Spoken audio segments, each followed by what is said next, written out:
지난 주일 오후 어떤 성도님으로부터 전화를 받았습니다.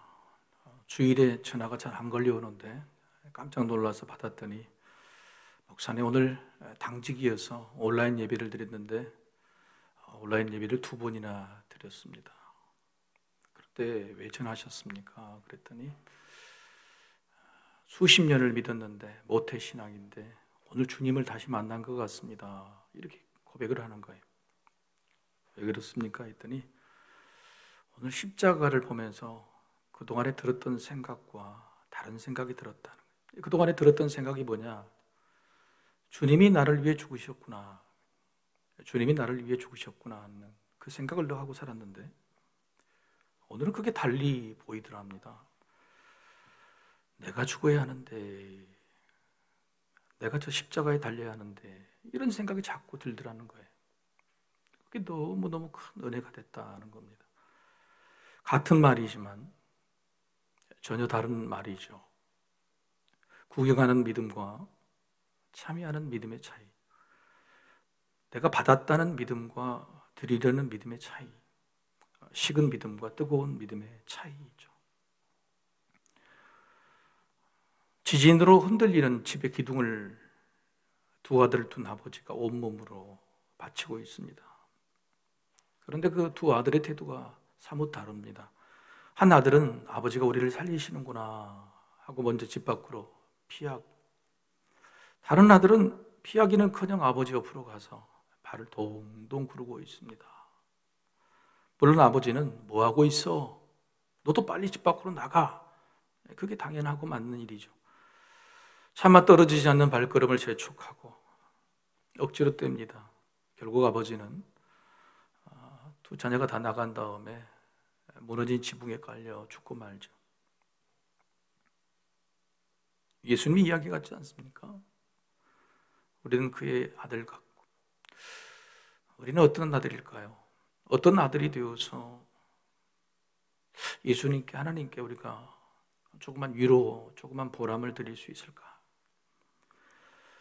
오늘 또 우리는 벽에 붙은 십자가를 바라봅니다. 우리 마음의 믿음의 눈은 어떤 생각을 하고 있는지 잠깐 멈추어 보게 하는 진지한 질문, 그 질문이 오늘 본문에 기록되어 있습니다. 다윗이 밧세바와 간음하여 아들을 낳았습니다. 조용히 덮어지고 다 지나간 듯 보였습니다. 그러나 하나님께서는 기어이 나단 선지자를 통하여 다윗의 범죄를 드러내 알려주십니다. 하나님의 뜻을 나단 선지자가 다윗에게 전하죠. 그런데 무턱대고 왜 이런 죄를 저지르셨습니까? 라고 지적하지 않았습니다. 스스로 깨닫게 만드는 이야기를 하죠. 남의 이야기처럼 듣다가 이게 나의 이야기, 자신의 이야기를 듣기로 바라는, 어떻게 보면 배려지요. 또 하나의 의미는 남의 이야기처럼 듣다가 이게 자신의 이야기만 알고 깜짝 놀라요. 그러면 회개의 깊이가 조금 더 깊어지는 것이죠. 이게 나단 선지자의 지혜가 아니고 하나님께서 이런 이야기로 다윗에게 설명하라고, 하나님의 뜻이라고 한다면 하나님이 다윗을 얼마나 크게 사랑하셨는지 우리는 짐작해 볼 수가 있습니다. 하나님은 다윗이 이제 다 큰 어른이 되고 살만한 50세의 나이에도 불구하고, 심지어는 그 나이에도 그 죄를 덮어버리는 이런 순간에도 다윗이 진노하고, 다윗에게 진노하고 벌을 즉시로 내려야 될 이때에도 하나님은 다윗을 생각하신 겁니다. 다윗이 스스로 깨닫는 과정, 다윗이 스스로 깨달아 알았으면 좋겠다, 그렇게 배려하신 거죠. 하나님은 자기 사람, 자기 자녀를 이토록 끝까지 아끼십니다. 나단 선지자 이야기는 이렇습니다. 부자가 손님을 접대하는데 자기에게 양과 염소가 많음에도 불구하고 가난한 사람, 그것도 새끼 양 한 마리 있는 그 가난한 사람의 새끼 양을 빼앗아다 그걸 잡아서 자기 손님을 대접했다 하는 겁니다. 이 말을 나단 선지자에게 들은 다윗이 불같이 화를 냅니다. 5절 하반전의 말씀에 여호와의 살아계심을 두고 맹세하노니 이 일을 향한 그 사람은 마땅히 죽을 자라. 여호와의 이름을 가지고 맹세를 해, 저주를 하는 겁니다. 지도자로서의 내는 정의감이죠. 내 백성이 그런 사람이 있으면 내 나라에서는 용납을 못해. 그러나 하나님께서는 지도자 자신에 대한 정의감을 원하셨죠. 남의 이야기로 듣지 말고 너 이야기로 들으라 거죠. 이 시대 교회 지도자들에게, 그리고 저에게, 세상의 많은 정치 지도자들에게 남의 이야기로 들어서 불같이 화내지 말고 너희 이야기로 들으라 하시는 말씀이죠. 다윗의 말에 나단 선지자는 즉각 기다렸다는 듯이 선포합니다. 당신이 그 사람이라. 당신이 그 사람이라. 마땅히 죽어야 할 사람은 다윗 왕 당신입니다. 이런 하나님의 심판의 음성에 다윗은 곧바로 인정하고 회개합니다. 내가 여호와께 죄를 범하였노라. 여러분, 우리에게도 이게 남의 이야기일까요? 사실 우리도 내 이야기인데 남의 이야기로 들을 때가 많습니다. 심지어 예수님의 십자가 이야기도 마치 남의 이야기처럼 듣고 있지는 않습니까? 예수님의 십자가형을 집행했던 로마의 백부장을 아시죠? 로마의 백부장은 위치가 예수님과 유대 종교 지도자 사이에 가운데 자기들끼리 싸운 싸움의 어떻게 보면 방관자였습니다. 그런데 그 예수가 자신이 집행하는 십자가형을 받고 죽은 직후에 자신이 방관자가 아니라는 사실을 깨닫게 되었습니다. 그리고 그 두려운 마음에 이렇게 고백하죠. 이는 진실로 하나님의 아들이었도다. 이 고백은 무슨 고백이냐면 이게 남의 이야기가 아니고 내가 방관자가 아니고 내 이야기였다라는 겁니다. 내 이야기였다. 지금 우리는 십자가 밑까지 와야 하나님 예배합니다. 그때 과연 누구일까요? 주님이 십자가 달려 돌아가실 때에 밑에서 울고 있는 여인들입니까? 아니면 두려워서 멀찍이 숨어버린 제자들입니까? 아니면 좌우편에 함께 못 박힌 강도들입니까? 아니면 오늘 설명해 드린 로마의 백부장입니까? 우리는 과연 누구일까요? 하나님은 예수님을 이 땅에 보내셔서 십자가에 달려 돌아가시게 한 그 이야기를 예수의 이야기가 아니라 그냥 우리 자신, 내 이야기로 듣기를 원하시죠. 은혜입니다, 감사합니다, 이런 거칠의 말 그 이전에 주님 안 됩니다. 내가 달려야 마땅합니다. 내가 죽어야 하는 자리에 왜 주님이 계신 겁니까? 바로 그런 신앙의 고백을 듣기를 원하시지 않을까요? 다윗이 드디어 내 이야기였음을 알고 회개의 고백을 한순간 나단 선지자는 놀랍게도, 정말 너무너무 놀랍게도 즉각 용서를 선포합니다. 13절이죠. 다윗이 나단에게 이르되 내가 여호와께 죄를 범하였노라 하매 나단이 다윗에게 말하되 여호와께서도 당신의 죄를 사하셨나니 당신이 죽지 아니하려니와. 다윗이 회개하자마자 나단 선지자 지가 뭐라고 하나님께서 용서하셨다라고 이야기합니다. 기도할 겨를도 없이, 잠시 생각할 겨를도 없이. 이게 무슨 뜻일까요? 놀랍지 않습니까? 하나님은 우리가 회개할 줄 알고 계셨던 것처럼 회개하자마자 즉시 용서를 선포하시는 거예요. 이미 나단 선지자에게 네가 죄를 지적할 때에 다윗이 회개하면 즉시 용서를 선포해라, 미리 당부를 하셨던 거죠. 행여나 좀 더 괴로워할까 봐, 더 아파할까 봐, 낙심하고 좌절할까 봐 하나님은 우리의 회개를 기다리셨다는 듯이 미리 용서를 선포하고 계신다는 거예요. 회개는요, 자유의 시작입니다. 여전히 우리는 십자가 앞에 있으면서도 우리 죄짐을 지고 무고하고 있어요.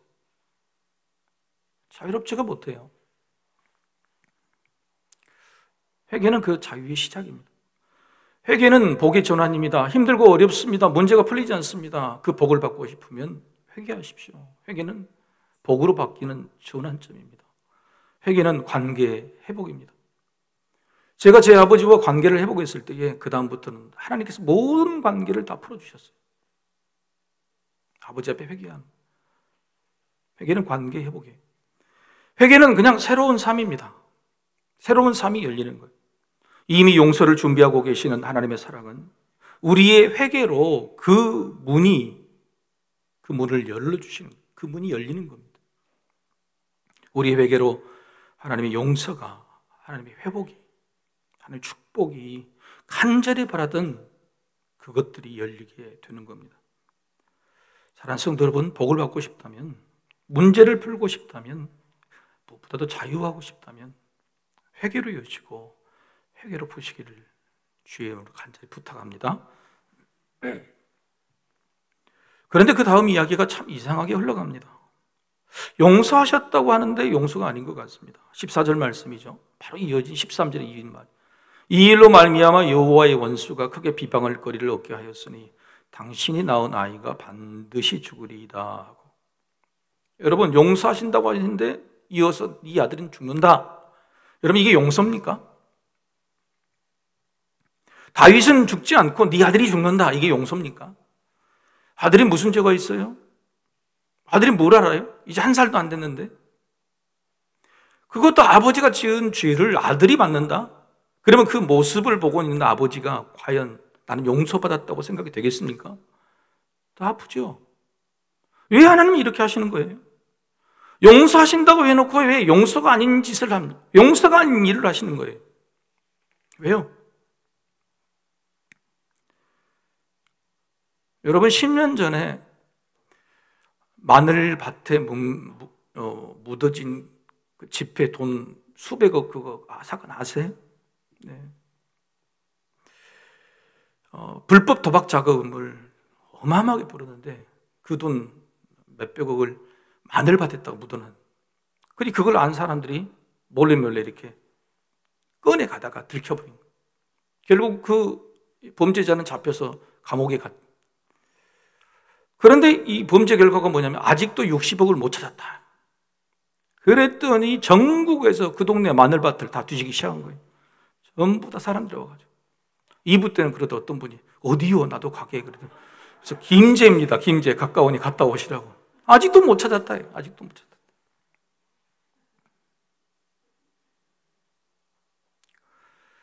죄를 범해서 옥살이를 한 것은 죄의 삭죄의 대가입니다. 그런데 묻어 숨겨둔 돈은 죄의 열매입니다. 사람들은 죄의 대가를 무서워하지 않습니다. 왜냐하면 죄의 열매가 더 크기 때문에 그렇습니다. 한탕하고 감옥에 갔다 오면 인생이 풀린다. 이렇다면 누가 이런 죄의 유혹에 넘어가지 않겠습니까? 죄의 대가가 아니라 죄의 열매를 완전하게, 아니 훨씬 무겁게 먹이고 환수해야 죄가 줄어들죠. 우리나라가 이렇게 힘들고 어려운 것은 친일파, 그들이 불법으로 부당하게 얻은 재산을 제대로 환수하지 않았기 때문에 그렇습니다. 징벌적 손해배상 제도. 선진국들은 다 실시하고 있는데 우리나라는 폰만 잡고 있죠. 감옥에 한번 갔다 오면 돼. 눈 한번 찔끔 감으면 돼. 그리고 남겨진 죄의 열매가 많다. 그게 보장된 세상이라면 어떻게 죄가 줄어들겠습니까?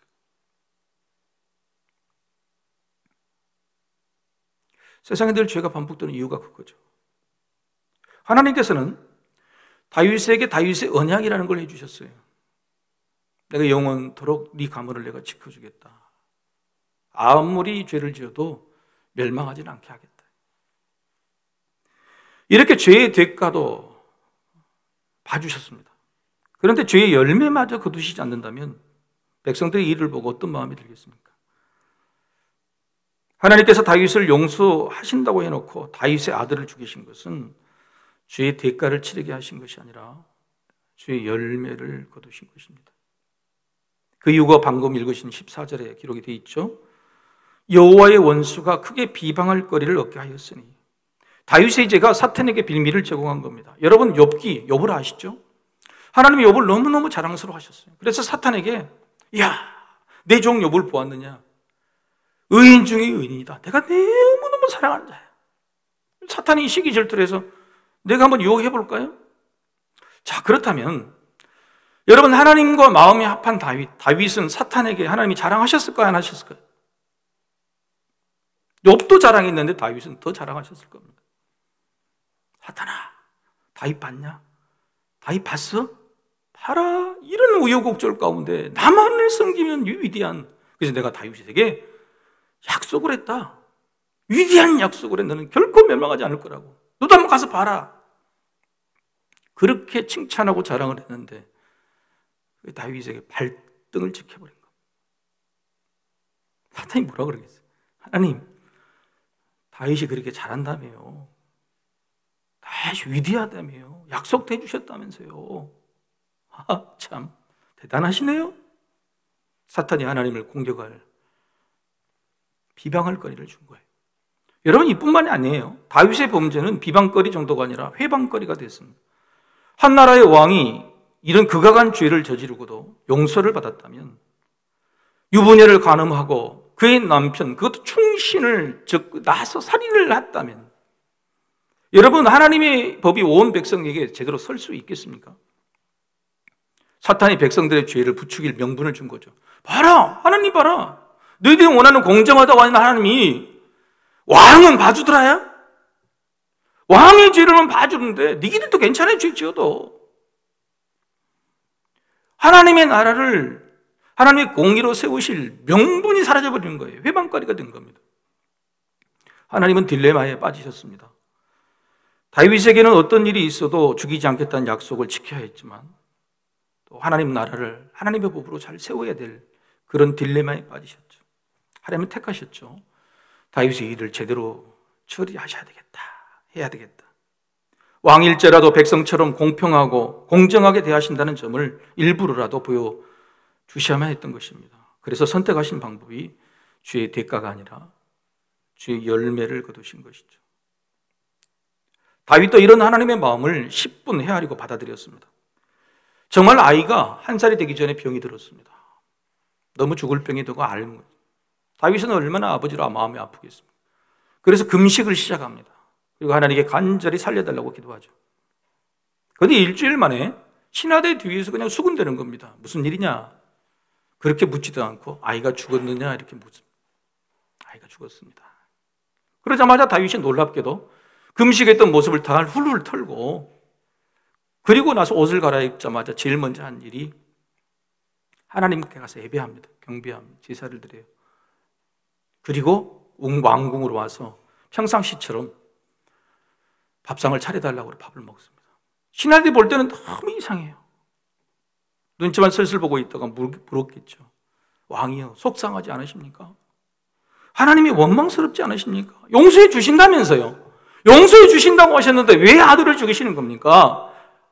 하나님 원망스러워야 되는 게 당연한 거 아닙니까? 하지만 다윗은 아니라고 말합니다. 이미 다윗은 알고 있었고 받아들일 준비를 하고 있었던 것이죠. 단지 아버지로서 미안한 거예요. 아버지로서 아이에게 너무너무 미안해요. 그리고 행히 하나님의 마음을 도리시키지 몰라서, 그러나 그리 아니하실지라도 다윗은 죄의 열매를 거두시는 하나님의 공정한 뜻을 겸손하게 받아들이고 털어버린 거죠. 사랑하는 성도 여러분, 우리의 죄를 대속하여 죽으신 예수님 때문에 우리는 사실 다윗처럼 죄의 대가조차 치르지 않았습니다. 여러분이 지으신 죄의 대가를 치르신 분이 계십니까? 하나님 앞에서요. 그런데 여전히 우리는 또 죄를 짓습니다. 그리고 지은 죄 또한 다시 십자가 앞에 나와서 당연하게 용서받은 듯 고합니다. 근데 과연 이게 정상적인 믿음일까요?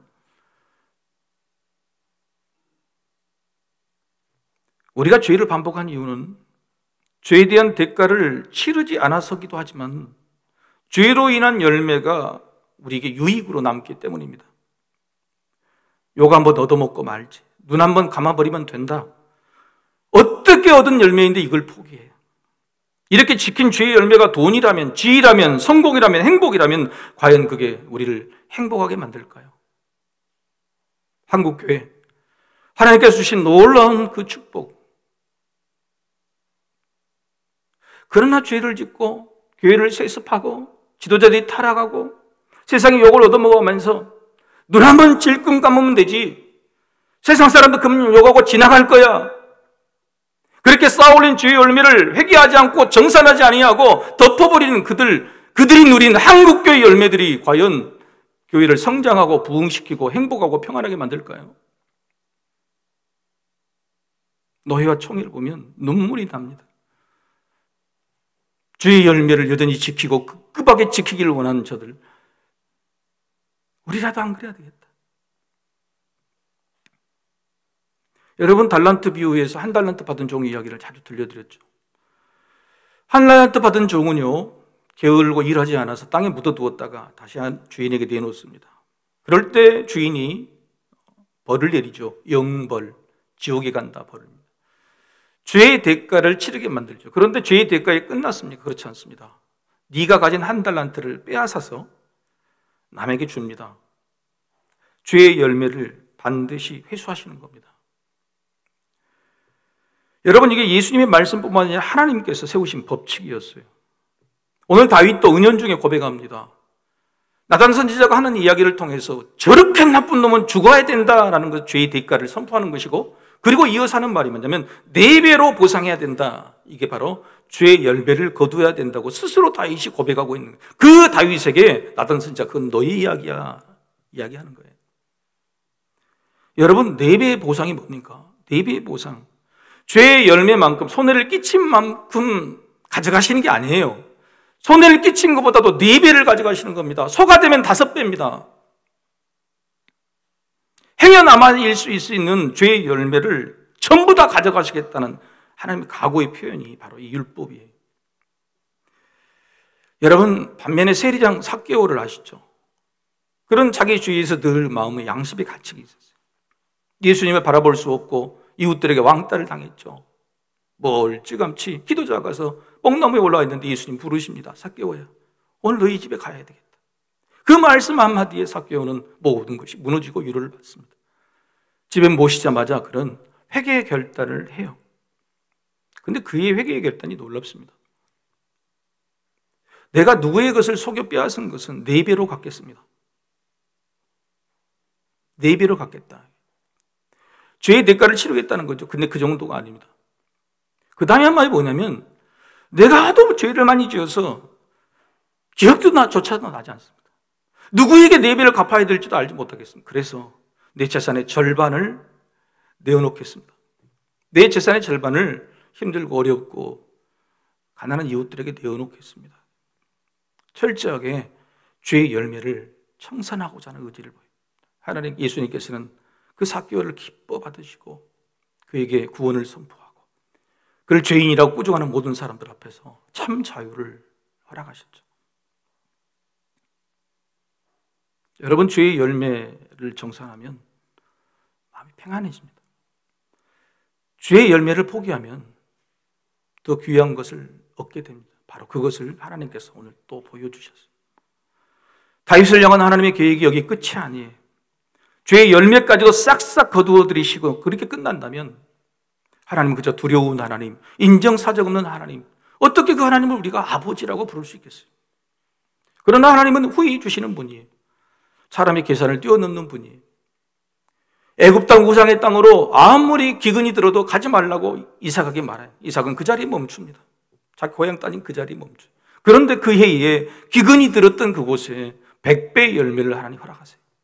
우리 계산을 뛰어넘는 분이에요. 우리가 순종만 하면, 우리가 하나님 말씀을 존중만 하면 하나님이 주실 열매들은 상상을 초월합니다. 여러분, 다윗에게 죄의 열매를 거둬가셨어요. 이미 아이는 죽었습니다. 죄의 열매를 다시 100배로 돌려주실 수는 없잖아요. 그래서 다시 돌려주신 게 뭐냐? 하나님께서 받으시고 달려주신 것은 죄의 열매가 아니라 회개의 열매를 돌려주신 거예요. 다윗의 회개를 받으신 하나님은 죄의 열매인 아들을 가져가는 대신에 바로 이 세상에서 가장 지혜롭다고 하는 그 솔로몬을 바로 허락하셨어요. 아이가 죽자마자 다윗은 밧세바를 위로하라고 바로 그날 동침을 하고 바로 그날 아이가 생긴 거예요. 죄의 열매는 거두시고 회개의 열매는 더 좋은 곳으로 주시는 하나님이다. 여러분, 솔로몬이라는 이름의 어원이 뭔지 아십니까? 솔로몬. 그 지혜 아니에요. 솔로몬이라는 이름의 어원은 샬롬입니다. 샬롬. 여러분, 샬롬의 뜻이 뭐죠? 평안이죠, 평안. 근데 평안도 그냥 평안이 아니라 완전히 이렇게 큰 원처럼 한 군데도 어그러짐이 없는 조화롭고 균형스러운 평안이, 완벽한 평안을 말하죠. 샬롬. 근데 그 샬롬이라는 말에서 솔로몬이 나왔어요. 이게 무슨 의미일까요? 다윗이요? 하나님께 죄의 대가를 치르지 않았는데 죄의 열매를 딱 가져가시니까 너무 평안해버린 거예요, 갑자기. 여러분, 이게 진짜 평안인 거예요. 아들이 죽어가지고 벌벌벌 떨고 자신이 있는 것, 그것도 내놓지 않으려고 죄의 열매를 지키려고 하는 것, 그건 불안이고요. 하나님과 정산할 것은 다 정산해버린 거예요. 그때 누리는 그 평안이 너무너무 행복했던 겁니다.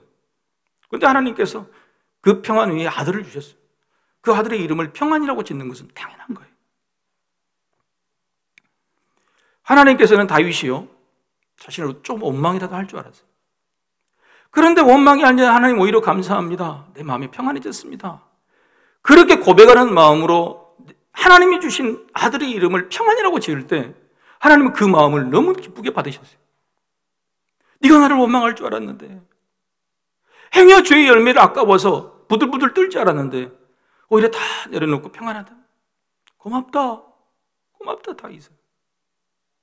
그리고 하나님께서 그 솔로몬의 이름을 하나님이 다시 지어주십니다. 그 이름이 바로 뭐냐면 여디디야, 사랑하는 자. 여러분, 솔로몬이 사랑스럽단 말일까요? 아니에요. 다윗이 사랑스럽단 말이에요. 다윗 고맙다. 하나님의 공의와 정의를 위해서 네가 가진 죄의 열매를 내가 다 빼앗았는데도 불구하고 그것이 오히려 평안이고 감사고 기쁨이라는 네 고백이 너무너무 고맙구나, 내 사랑하는 자 다윗. 여러분, 이 음성이 얼마나 기쁜 음성입니까? 예수님께서 세례를 받으실 때에 하늘에서 울리는 음성이 뭐냐면 내 사랑하는 자, 내 기뻐하는 아들이라는 거예요. 그 음성과 동일한 것입니다. 우리가 하늘로부터 내 사랑하는 자여, 내 기뻐하는 아들이라는 그 음성을 듣는다면 여러분, 이 이상 행복이 어디 있겠습니까? 이 이상의 평안과 감사가 어디 있겠어요?